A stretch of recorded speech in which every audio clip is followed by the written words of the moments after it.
Bonjour à tous, merci de nous préférer chez vous pour ce numéro de décryptation du World Info. Nous sommes avec notre invité Mamadou Diouf. Avec lui, nous allons parler des États-Unis d'Amérique et les élections de mi-mandat, les démocrates sur la corde raide. Mamadou Diouf, bonjour, vous allez bien? Bonjour Michel. On va parler justement de ces enjeux, de ces élections, des élections de mi-mandat aux États-Unis d'Amérique, élections qui vont opposer surtout le président sortant, Joe Biden, et l'ancien président, il faut le dire, Donald Trump, Mamadou Diouf. Pour le moment, on parle de duel Joe Biden-Donald Trump. Pourquoi? Eh bien, parce que Donald Trump n'a pas encore, j'allais dire, digéré sa défaite à l'élection présidentielle. Bien qu'ici, on parle d'élections qui n'ont rien à voir Ouais, avec avec l'élection présidentielle, présidentielle. il a gardé ce discours qu'il avait.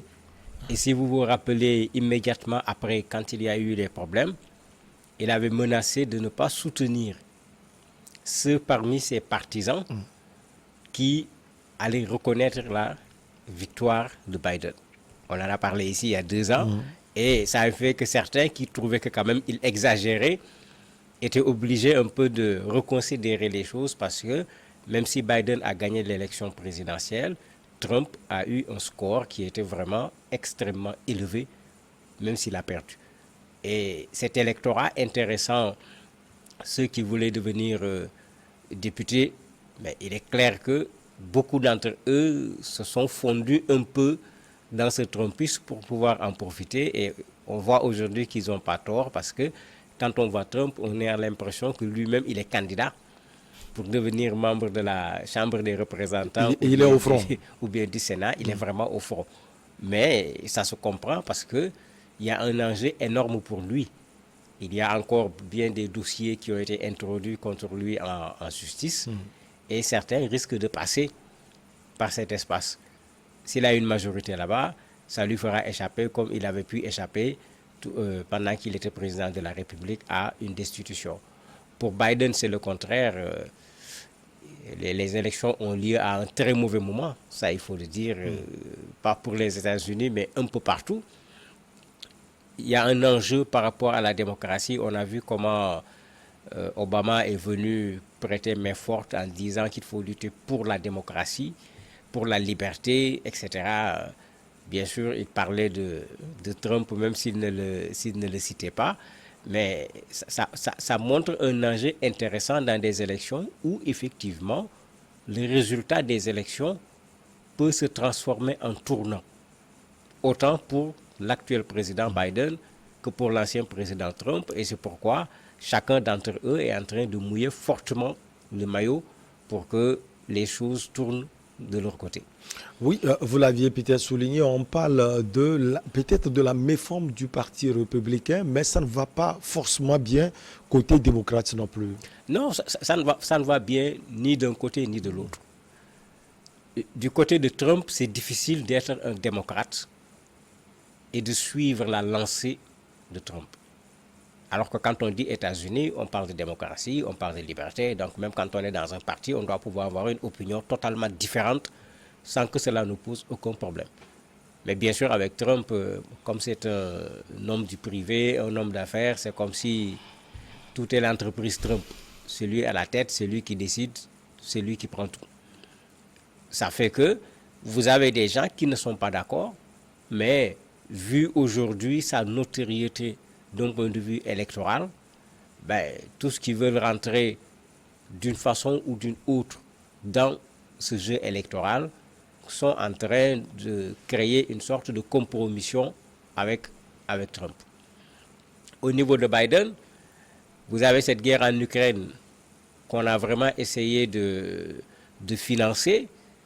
Aujourd'hui, les Américains, comme les autres populations occidentales, commencent à se plaindre à cause, pas nécessairement de la guerre directement, mais des conditions difficiles qui sont là. Et pendant que ces conditions difficiles sont là, on prend l'argent public pour aller financer une guerre. Et c'est comme si tout le monde a compris que l'Ukraine ne gagnera pas la guerre. On ne sait pas si elle va perdre ou pas, mais certainement tout le monde a compris que l'Ukraine ne gagnera pas la guerre. En ce moment, à quoi bon prolonger cette guerre, dépenser autant d'argent au point qu'à l'intérieur des pays, il y a des problèmes. Biden l'a compris, on a vu son retournement par rapport à l'Arabie Saoudite qui n'a presque servi à rien finalement, puisqu'il a tout fait pour que l'Arabie Saoudite augmente la production du pétrole pour faire chuter le prix du baril, ce que l'Arabie Saoudite n'a pas accepté. Et en le faisant, il avait en vue ces élections, alors que comme on le connaît, l'électeur américain, un élément fondamental pour lui dans le choix de ce qu'il va faire, c'est sa poche, c'est sa situation économique. Alors qu'aujourd'hui, la situation n'est pas très favorable, ce qui fait qu'il y a quand même de fortes incertitudes qui pèsent sur ces élections-là. Alors, Mamadou, on parle d'élection de mi-mandat. Est-ce qu'on peut comprendre en profondeur pour qui vote-t-on? Là, on parle des élus à la Chambre des représentants, des sénateurs également et des gouverneurs et élus locaux. Oui, c'est le système américain. C'est un système de vote général. Mais souvent, quand ils organisent des élections, il peut y avoir plusieurs élections. Ici, on parle surtout de l'élection de la Chambre des représentants, qui est un peu, disons, l'Assemblée nationale, pour parler simplement comme chez nous. Là-bas, on renouvelle tout le monde. Vous avez le Sénat également, où on renouvelle 35 personnes sur les 100. Donc, c'est de ça qu'on parle le plus, parce que c'est des espaces de pouvoir au niveau des États-Unis. Et c'est pourquoi quand on parle surtout de ces deux élections. Mais il n'y a pas seulement des élections, il y a même dans certains États un référendum qui est organisé, puisqu'il y a ce débat sur le droit à l'avortement. À l'intérieur des élections, il y en a qui organisent également un référendum sur le droit à l'avortement. On élit également les shérifs au niveau des élections. On élit également des chefs locaux au niveau de ces mêmes élections. Mais bien sûr, les enjeux ne sont pas les mêmes. Parce qu'il y a des enjeux qui ont un caractère local. Donc, s'il faut élire le shérif, c'est plutôt dans l'espace géographique où se trouve le shérif qu'il peut y avoir cette discussion qui ne va pas intéresser le reste des Américains. C'est pourquoi on n'en entend pratiquement pas parler. Alors que quand il s'agit du Sénat, quand il s'agit de la Chambre des représentants, avec un changement de majorité, le président Biden va avoir d'énormes difficultés pour les 2 ans qui lui restent. Avec un renforcement de sa majorité, au contraire, il va avoir les mains encore plus libres pour pouvoir gouverner pendant 2 ans.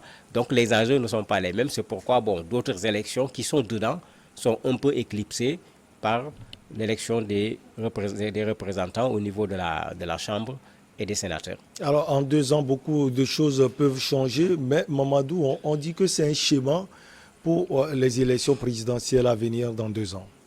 Tout à fait. On est déjà à mi-mandat. Mais ce que pensent les Américains du président actuel, sauf accident, je ne crois pas que cela va changer grandement sur les 2 années à venir. Et souvent, on le considère comme un indicateur.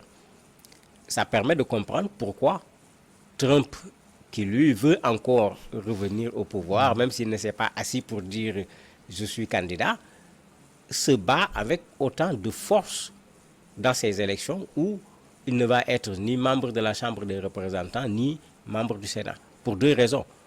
La première raison, ça lui permet de maintenir son électorat. La seconde raison, pour aller à l'élection présidentielle, puisque n'oublions pas que l'élection aux États-Unis, c'est une élection indirecte, parce qu'il y a les gouverneurs également qui sont élus au niveau de ces élections. Ce sont ces gouverneurs qui vont élire le président de la République. Il est en train de préparer le terrain pour que le jour où sa candidature est acceptée, s'il finit avec ses déboires sur le plan juridique, qu'il puisse également mettre des gouverneurs en place pour espérer, avec le vote indirect, être celui qui va être élu par les Américains. Pour Biden, bien sûr, c'est le contraire. Est-ce qu'il sera candidat à un nouveau mandat? Je ne sais pas trop. Mais en tout cas, il a au moins besoin de terminer ces 2 années tranquillement, d'autant que pour la moitié de mandat, ça n'a pas été toujours facile pour lui. Alors, Mamadou, on va jeter un regard sur les sondages. Selon les enquêtes d'opinion les plus récentes, l'opposition républicaine a de grandes chances de s'emparer d'au moins 10 à 25 sièges à la Chambre basse, largement assez pour y être majoritaire. Les sondeurs sont plus mitigés quant au sort du Sénat, mais les républicains semblent là aussi avoir l'avantage. Alors, le Parti démocrate est menacé. Oui, le Parti démocrate est menacé. Il ne faut pas oublier que la majorité des démocrates actuellement est une majorité qui est extrêmement mince. Au niveau du Sénat, c'est une majorité avec une seule voix. Cela veut dire que il suffit simplement d'un rééquilibrage très, très faible pour que Trump se retrouve avec à nouveau un Sénat qui lui est totalement acquis. Et ça, bien sûr, ça ne fera pas du tout l'affaire de Biden. On va assister à une sorte de remake par rapport au combat qu'on avait vu à la présidentielle sur un certain nombre d'États qui comptent lourdement, le Wisconsin, l'Arizona, la Pennsylvanie, le Michigan, etc. Ces États risquent à nouveau, comme ils avaient fait basculer la présidentielle, c'est au niveau de ces États qu'on va voir également la bascule par rapport au Sénat ou à la Chambre des représentants. C'est pourquoi si vous regardez, même pendant la campagne, les gens ont bien ciblé ces zones-là pour venir mobiliser les militants, les amener à pouvoir aller voter d'un côté comme de l'autre. Mais c'est des élections américaines.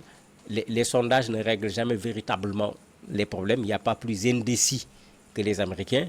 Et ce que l'histoire électorale américaine montre, c'est que une bonne partie des gens restent indécis jusqu'au dernier moment, de sorte que leur prise en compte au niveau des sondages n'est pas une chose facile. On peut s'attendre à des surprises à la proclamation des résultats. Alors, l'impact de ces élections sera lié fortement, Mamadou, à l'avortement. Vous avez souligné cela tout à l'heure, aux armes à feu, sans oublier cette guerre en Ukraine aussi. Mais tout à fait, il y a un certain nombre d'éléments, puisque l'opinion américaine existe. Elle s'exprime par les individus, puisque c'est aux États-Unis que vous allez voir quelqu'un qui n'est pas d'accord, qui organise sa marche seul.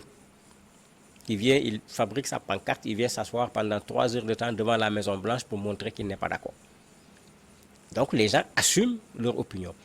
Sur la guerre en Ukraine, aujourd'hui, Biden a des problèmes parce que dans son propre camp, tout comme au niveau des populations américaines, les gens commencent à lâcher l'Ukraine, il faut dire les choses comme elles sont, en appliquant la règle très simple, quand la barbe de l'autre brûle pendant que la mienne brûle, ben, je m'occupe de ma barbe avant d'aller m'occuper de la barbe de l'autre.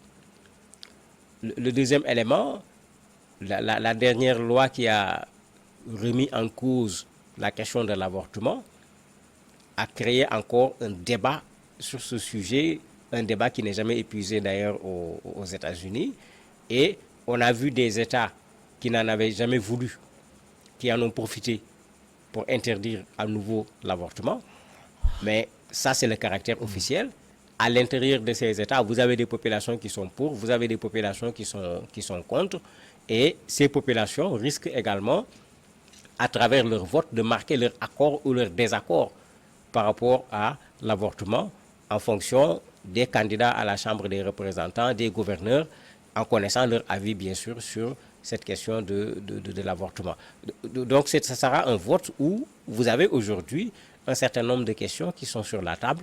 Les Américains, étant des citoyens conscients, vont en tenir compte pour voter parce que aux États-Unis comme chez nous, la majorité de ceux qui votent, qui élisent et qui démettent ne sont pas dans les partis politiques. Ils ne sont pas dans les partis politiques. Donc, si le parti fait quelque chose qui fait son affaire, il peut voter parce qu'il se reconnaît dedans. Si c'est le contraire, il peut voter contre parce qu'il ne se reconnaît pas dedans. Alors, on voit les deux partis qui sortent des artilleries lourdes. On a parlé tout à l'heure de Donald Trump pour le camp républicain. Il y avait l'ancien président Barack Obama aussi pour le camp démocrate. Mais tout à fait, c'est à cause de l'enjeu qui est là. Et dans l'enjeu, quand Obama intervient, tout le monde a vu que quand même il a été fidèle à sa ligne de conduite. Obama s'est totalement opposé à Trump de bout en bout, il n'a pas changé d'attitude. Et d'ailleurs, quand il en parle, il le considère à la limite comme une menace par rapport aux États-Unis. Si vous avez un bon avocat, si vous entendez son discours en anglais, mais il a fait un jeu de mots sur la démocratie, sur les élections, sur la liberté, sur un certain nombre de choses.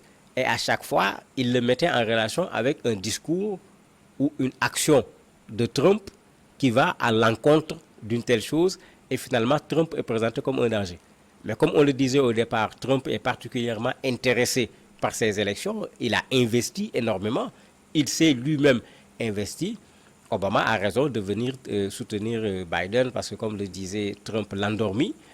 Biden, on ne l'a pas quand même trop senti, il y a l'âge certainement qui s'en mêle, mais il avait besoin de quelqu'un pour venir faire bouger encore les troupes. Et Obama sait le faire, et il l'a très bien fait.